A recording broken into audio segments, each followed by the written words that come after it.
Niché dans le golfe de l'Adriatique, à la pointe nord-est de l'Italie, Trieste a été pendant des siècles un important port de commerce. En déclin depuis plus de 70 ans, il pourrait redorer son blason en servant de centre logistique stratégique dans le projet pharaonique des nouvelles routes de la soie initié par Pékin. L'Italie, troisième puissance économique de la zone euro, est en passe de signer un protocole d'accord avec la Chine.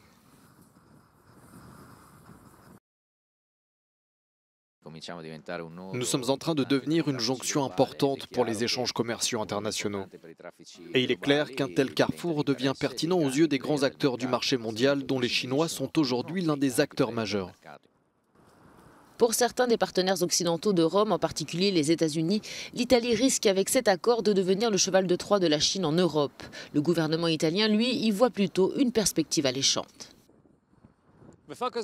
L'axe de la politique étrangère de Rome reste l'Europe et l'OTAN. L'accord avec la Chine est censé stimuler une économie italienne stagnante. Reste que le prix politique à payer pourrait être élevé. Les entrepreneurs locaux en sont convaincus. Traiter avec les Chinois fera le lit de nombreuses opportunités dans leurs affaires, notamment dans le secteur des services. L'accord avec la Chine va permettre une expansion progressive du secteur tertiaire, notamment en ce qui concerne le port de Trieste. Cela va lui apporter une réelle plus-value sur le marché européen.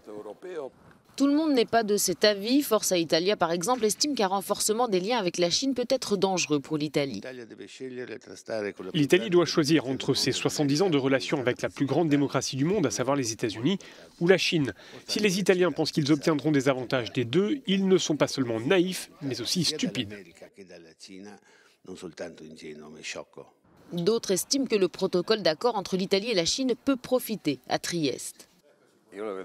Cet accord n'offre pas seulement à l'Italie un nouveau rôle central, il lui redonne toute la place qu'elle occupait auparavant du temps des grands empires.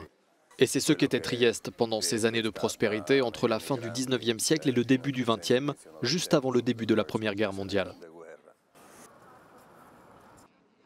Si Trieste attire déjà de nombreux investisseurs, l'envie légitime de la ville portuaire de renouer avec un passé glorieux pourrait la conduire en eau trouble dans l'avenir.